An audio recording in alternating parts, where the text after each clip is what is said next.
Hey guys, how you doing? Tuna here. In today's video, I wanted to show you guys a strat that I've been running.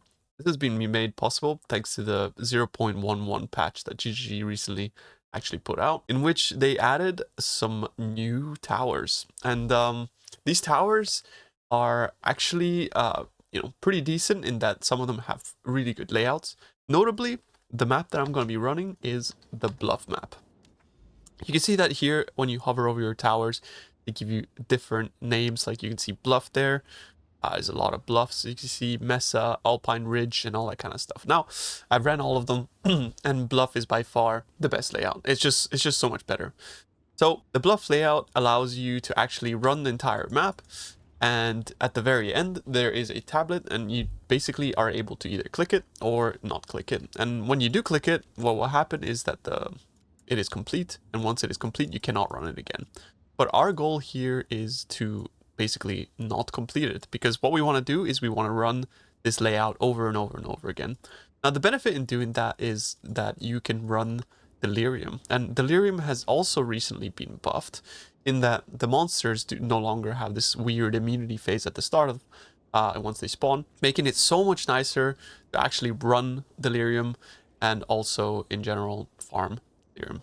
Now, the strat kind of hinges around you having at the very least two completed simulacrums, because you need to have would you like to see my face. This is like you absolutely need this, because this gives you twice as many simulacrum splinters, and then on the way there you're also getting this, which is how you're going to be sustaining your waystones with the delirium on them.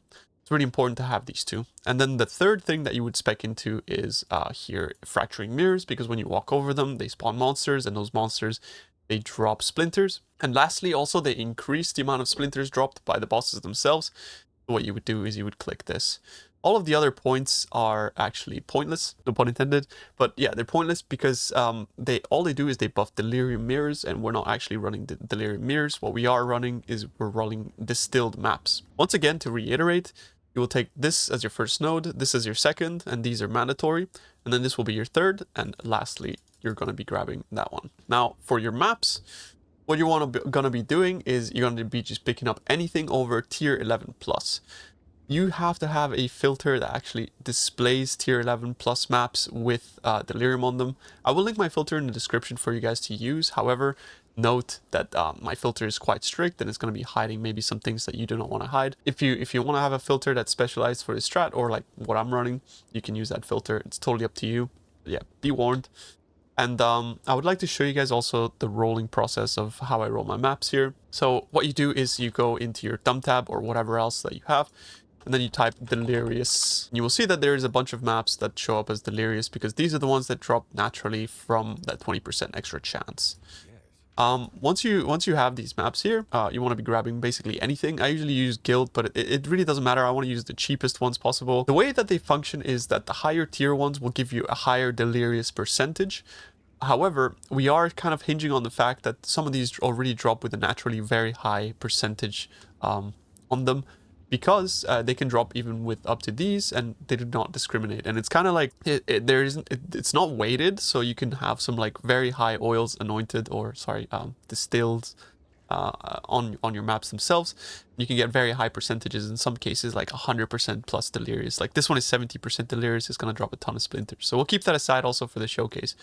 But what you will do is you will grab a bunch of these in your inventory, and you right click them, you chuck your maps in, and you can see that I can get like, this is 50%, I can put 2 extra on there, boom, and now that has become 68% delirious. So we have added a little bit on top of there, on top of like a little bit of pack size, so that's kind of nice. And yeah, you just go through all of the maps that you drop, you add until they are full of distills, and once you have that, you chuck them in a separate tab, and that will be the tab where you run your maps, right?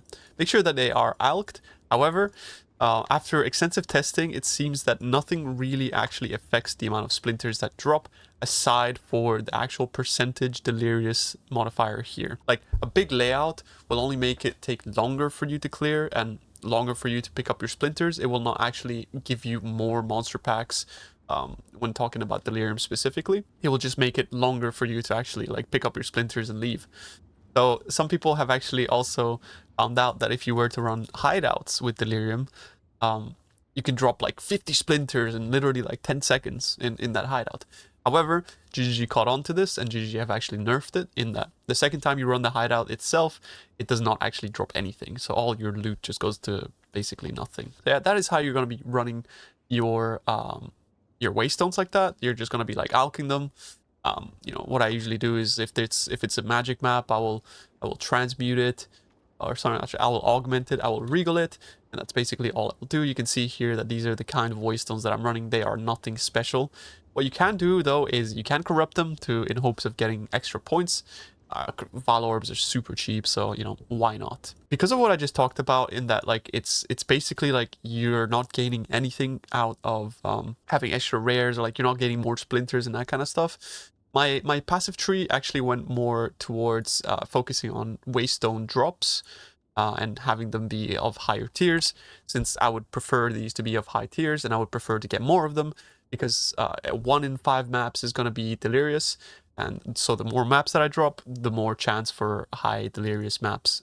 So yeah, I'll be taking unstable energies as well for a little bit of extra, and also this for a little bit of extra loot from the rares. And then I kind of just clicked packs, monster packs in your maps, because I'm kind of testing to see if this also increases the amount of packs of delirious monsters. However, I do not have conclusive evidence of this being a thing.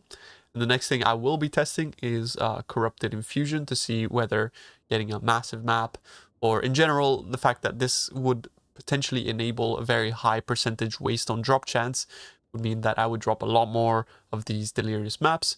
So likely that will be the end goal for, you know, my skill tree here, and I will just basically spec out a couple of nodes. Matter of fact, we're going to do that right now, because I'm going to be starting my farming session for the day, so May as well. So what we're going to do is we're going to unspec 3 nodes, going to spec that one, and then we are going to be corrupting all of our maps, or waystones, or whatever you want to call them. And finally, here's a showcase of what that looks like and how nice Bluff map is. So the reason I do Bluff is because it is a linear layout. It is very straightforward, and it's kind of like Path of Exile 1 simulator. If you're like me and you are very, very sick and tired of running all of the shitty layouts that they have put into Path of Exile 2, which in my opinion is one of the worst things about the game. Like, I really enjoy the base game itself and cooking builds and doing all this weird stuff and the uniques and items stuff that they add into the game, but the layouts themselves, I really dislike that. So yeah, Bluff map actually takes me back to Strat, for example, and this feels like I'm running Strat Delirium Mirrors. And yeah, this is kind of what it looks like. You will be running through, you will be killing all of the delirious monsters, stepping on all the fractured mirrors, making sure that you kill all the monsters there, and picking up the splinters on the way to the end of the map. This is my first map of the day, so you can see that it's a little bit laggy, but usually after you run like a couple of maps, you build up your cache, you will not be obviously lagging this much. And you can see here that the Bluff layout is literally just a linear layout, a straight line all the way to the end. And there are still a ton of rare monsters spawned by the Delirium, as well as rare monsters which are native to the map. So that means that you could still obviously drop like normal loot as you would do playing any other waystone, right? But yeah, I mean, the main reason why you do this, and of course this strategy was a thing in the past, and I have attempted doing it on different layouts and stuff. But the trouble was that like you would accidentally kill all the rares, or the layouts themselves were not favorable, and on top of that, Delirium itself was horrible to run because of the fact that the monsters were immune for a certain amount of time after you spawned them from the fractured mirrors. You see that we get to the stairs, and here's the checkpoint, and that's what you would click if you wanted to actually complete the tower. But what we're going to be doing is we're just going to be porting out. You see that I picked up 50 simulacrum splinters from that map. It only took like a couple of minutes. You can run so many of these maps per hour, and yeah, just build up a ton of simulacrum splinters. These here, and now we've built up a full simulacrum from what I had before, and we're just going to go straight into Alva, and we're going to ask for exalted orbs, and it's actually gone up in price since yesterday, 165 exalts. That's pretty good, and over time that's just going to be selling, you know, pretty fast usually. There we go, and we have just made 165 exalted orbs. I think this strategy is honestly, like, it's not the most insane currency per hour by any means whatsoever. It is comparable, in my opinion, to like Breach, or doing something like Trial of Chaos. Trial of Sekima I have not tested yet, so I can't speak for that. But it is a pretty good strategy, and it's also, most importantly for me, a fun strategy, something that I can just put in maps and just, you know, just do that all day, because I just like grinding. I've extensively explored the entire map here. You know, I've been doing citadels as my main money, but now I am just a bluff gamer.